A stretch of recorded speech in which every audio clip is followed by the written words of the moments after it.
আজকে নিখিল ব্যানার্জি মন্দিরের একজন সেবায়ত তিনি সাংবাদিক সম্মেলন করেন এবং তিনি বলেন যে আর্থিক টাকা তছরূপ হচ্ছে মন্দির কমিটি থেকে। কি বলবেন? কোন টাকা তছরূপ হচ্ছে? বিভিন্ন গেটের টাকা। আচ্ছা আচ্ছা, আমি বলি আপনাকে, মাননীয় নিখিল ব্যানার্জি শুধু তারামায়ের সেবায়তই নয়, উনি উপদেষ্টা কমিটিরও মেম্বার। আর উনি যে সমস্ত অভিযোগ করেছেন পুরোপুরি ভুল তথ্য। উনি উপদেষ্টা কমিটির মেম্বার, ওনার জানা উচিত যে প্রতি মাসেই উপদেষ্টা কমিটির রিভিউ মিটিং হয়। মানে ধরুন ডিসেম্বর মাস কমপ্লিট হলো, তো জানুয়ারির 4-5 তারিখের মধ্যেই ডিসেম্বর মাসের হিসেব জনসমক্ষে আনা হয়।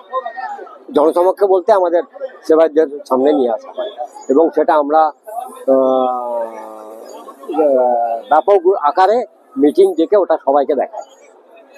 এবং আরও যেটা আপনাদেরকে বলি, এখন উপদেষ্টা কমিটি নতুন যে সিস্টেম করেছে গত 2024-এর 17 ডিসেম্বর থেকে, সেই হিসেব অনুসারে টোটাল মন্দিরের আয় ব্যয়ের পুরো হিসেব, পুরো ডাটা পার ডে, ডেলি ওয়াইজে অফিসে গেলেই অফিস কর্মীরা দেখিয়ে দেবে। এখানে কোনো কারচুপির কোনো গল্প নেই। এবং যে আমাদের যে মানে অ্যাকশনগুলোও হচ্ছে, সে অ্যাকশনও মন্দির কর্মীরাই করছে। কোনো উপদেষ্টা কমিটির কোনো মেম্বার তাতে মাথা গলায় না, কেবল ডাইরেকশন দেওয়া ছাড়া। এরপরে এই কাজ হবে, এরপরে এই কাজ হবে, কিন্তু কাজের যে আসল অবস্থান বা ফিল্ড ওয়ার্ক, সে সমস্ত মন্দির কর্মীরাই করছে এবং মন্দিরের কর্মীদের হাত দিয়েই টাকা খরচ হচ্ছে। তিনি যেটা বললেন যে সমস্ত টাকা ক্যাশে খরচ করতে, হ্যাঁ, এবার ওইটা বলি। ওটা হচ্ছে, দেখুন, পুরনো আমাদের একটা মন্দির কমিটি, যেটা সেবায়ের সঙ্গে যে কমিটি আছে, ওটা মন্দির কমিটি, ওটা দীর্ঘ 20 ইয়ার্স ধরে আছে। যেটা সাংবিধানিকভাবে আমাদের যে মন্দিরের সংবিধান আছে, সেবায়ের সঙ্গের যে কনস্টিটিউশন আছে, সেই অনুসারে 2 বছরের বেশি হয় না। প্রথমত 1 বছরের নিয়ম, তারপরে নির্বাচন করে 2 বছর কেউ একই পদে থাকতে পারে। সেক্রেটারি, সম্পাদক, কোষাধ্যক্ষ, এই পদগুলোই 2 বছরের বেশি থাকা যায়। সেখানে 20 ইয়ার্স ধরে এই কমিটি কাজ করছে এবং কোনো কোনো পদাধিকারী 30 বছর ধরেও আছে। তো আলটিমেটলি আমাদের সেবায়তদের সকলেরই দাবি যে পুরনো কমিটি, আমাদের মায়ের মন্দিরের 4-5টা অ্যাকাউন্ট আছে, আমি যতদূর আমার কাছে তথ্য আছে। পিএনবির অ্যাকাউন্টটা বোধহয় এখন ডেড হয়ে আছে, বাকি সব অ্যাকাউন্টগুলোই অ্যাক্টিভ। কিন্তু সেই অ্যাকাউন্টে টাকা ডিপোজিট করা যায়, উইথড্র করা যায় না। তো ওই অ্যাকাউন্টে কোনো পান্ডাই রাজি নয় যে বর্তমানে যে সোর্স অফ ইনকাম থেকে মন্দিরের আয় হচ্ছে, সে টাকা ওই ব্যাংকে, ওই অ্যাকাউন্টে যাবে। এটা পান্ডাদেরই, সেবায়তদেরই ইচ্ছা নয় যে ওই অ্যাকাউন্টে যাক। তার কারণ ওই অ্যাকাউন্টের সিগনেটারি অথরিটি যারা আছেন, তাদের সিগনেটারি অথরিটি চেঞ্জ না হওয়া অবধি ওই অ্যাকাউন্টে যেন কোনো টাকা নাই। তো আমাদের নতুন কমিটি গঠন না হওয়া অবধি এইভাবেই আমরা মন্দিরের কাজ চালাচ্ছি। নতুন কমিটি, এই কমিটি ভেঙে দিয়ে নতুন কমিটি যখন গঠন হবে, তখন আমরা ওই অ্যাকাউন্টে টাকা পাঠাবো। আই হ্যাভ নো অবজেকশন ব্যাংকে টাকা পাঠানোর না পাঠানোর ব্যাপারে। এখন আমরা কাজের সুবিধার জন্যে মন্দিরের টাকা মন্দিরেই রাখছি, কারোর বাড়িতেও যাচ্ছে না। মন্দিরের টাকা মন্দিরে একদম মায়ের কাছেই আছে। যে কোনো সেবায় এই ব্যাপারে তদন্ত করে দেখে নিতে পারে যে আমি কথাটা সত্যি বলছি না মিথ্যা বলছি। তিনি একটা বিষয় বলেন যে উপদেষ্টা কমিটির মিটিং ডাকা হয় কিন্তু ওনাকে ডাকা হয় না। আমরা তো অ্যাপেই দিয়ে দিই। আমরা রেজিস্টার পাঠিয়ে মিটিং কল করি না, মিটিং কল করা হয় না। এখনকার আধুনিক পদ্ধতিতে আমাদের যে অ্যাপ আছে, সেবায়ের সঙ্গের অ্যাপ, উপদেষ্টা কমিটি অ্যাপ, সেই অ্যাপে আপলোড করে দেওয়া হয়। মিটিংয়ের ডেট বলা হয়, মিটিংয়ের স্থান বলা হয়, কটায় মিটিং হবে সব জানানো হয়। এবং সেই মিটিংয়ের টোটাল মানে পার ডের হিসেব আমরা দিই। কোন পারপাসে কত ইনকাম, বিভিন্ন সোর্স অফ ইনকাম আছে আমাদের মন্দিরে। শুধু স্নান জলের ডক আছে, পাঁঠা বলিদানের আছে, দানপাত্র আছে, এবং এমনকি ইভেন আমরা যে লাস্ট বাক্স খুলেছি যেটা নাট মন্দিরে দেওয়া থাকে, ওই নাট মন্দিরের টোটাল হিসাব আমরা ওয়েবসাইটে দেওয়া, আমাদের এতে দেওয়া রয়েছে, উপদেষ্টা কমিটি এবং সেবার সঙ্গে এতে ডাটাই দেওয়া রয়েছে। তো আমরা একদম ক্লিন অ্যান্ড ক্লিয়ার। আমরা চ্যালেঞ্জ করছি যারা আমাদের বিরুদ্ধে এই সমস্ত বাজে অভিযোগ করেছেন, তাদেরকে আমরা চ্যালেঞ্জ করছি হ্যাঁ, যে আপনারা আসুন, আপনারা আমাদেরকে দেখান যে আমাদের এখানে ফল্ট আছে, আমরা এই টাকা নয়ছয় করেছি।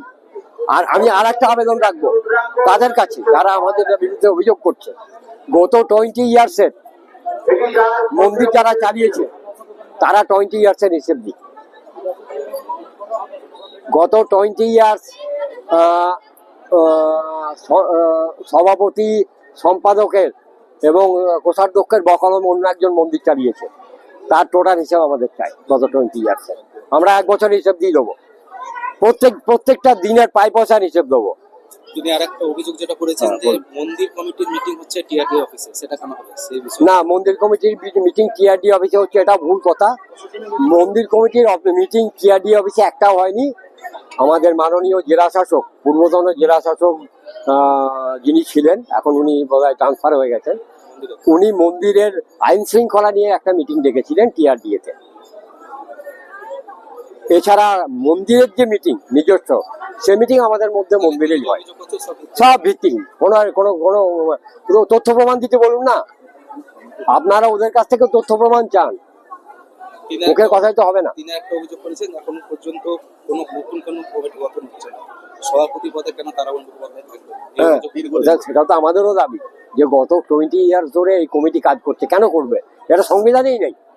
তারা মাতা সেবায় সংঘের যে সংবিধান আছে, আমাদের পূর্বপুরুষরা সংবিধান রচনা করে গিয়েছে, সেই সংবিধানেই 2 বছরের বেশি থাকার অধিকার নেই কারণ একটা পদে।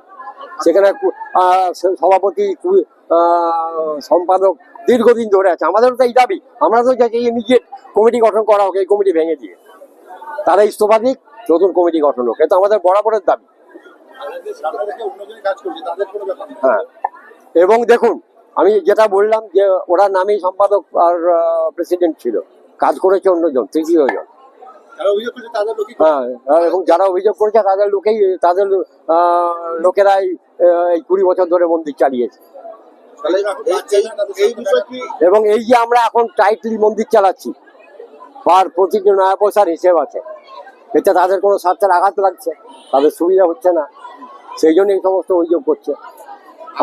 আমাদের বিরুদ্ধে যদি অ্যালিগেশন তাকে প্রমাণ করে দিই যে আমরা চুরি করেছি মন্দিরের টাকা, একটা নয়া পয়সা। আপনি যত পদে আছেন, তাহলে এই যে সভাপতি পদ চেঞ্জ করছেন, কি বলবেন আপনি এই বিষয়ে? এ বিষয়ে আমরা দাবি রেখেছি সেবাইদের, সমস্ত সেবাইদের কাছে আমাদের দাবি আছে যে কমিটি ভেঙে দেওয়া হোক, এবং আমাদের যেমন যেভাবে মনোনীত ভাবে কমিটি গঠন হয় সেইভাবে হোক, আইদার ইলেকশন করে হোক, যে কোনো একটা ধরে নতুন কমিটি গঠন হোক এবং সেই কমিটি কার্যভার গ্রহণ করুক। এমনকি গত 16 ডিসেম্বর আমাদের উপদেষ্টা কমিটির 1 বছরের কার্যকাল শেষ হয়েছে। তারপরে আমরা বড়দের কাছে আপিল করেছিলাম যে তোমরা তাহলে আবার নতুন কমিটি গঠন করো, 1 বছর তো হয়ে গেল, যেটা নিয়ম অনুসারে 1 বছরের বেশি কমিটি থাকে না, তো আপনারা করুন নতুন কমিটি করো। তখন বয়োজ্যেষ্ঠ যারা আমাদের মন্দির সেবায় লিডিং সেবায় যারা আছেন বা যাদেরকে আমরা সম্মান করি, যাদের কথা মেনে চলি, তাদের কথা অনুসারে এখনো উপদেষ্টা কমিটি কাজ চালিয়ে যাচ্ছে। কিন্তু আমার নাম রবি মুখার্জি, আমার নিকনাম রবি মুখার্জি, আমি অফিসিয়াল নাম বাবাপদ মুখার্জি। কি পদে আছে? আমি কোনো পদে না, আমি উপদেষ্টা কমিটির একজন অন্যতম সদস্য। আমরা সবাই মিলেই মন্দির পরিচালনা করছি।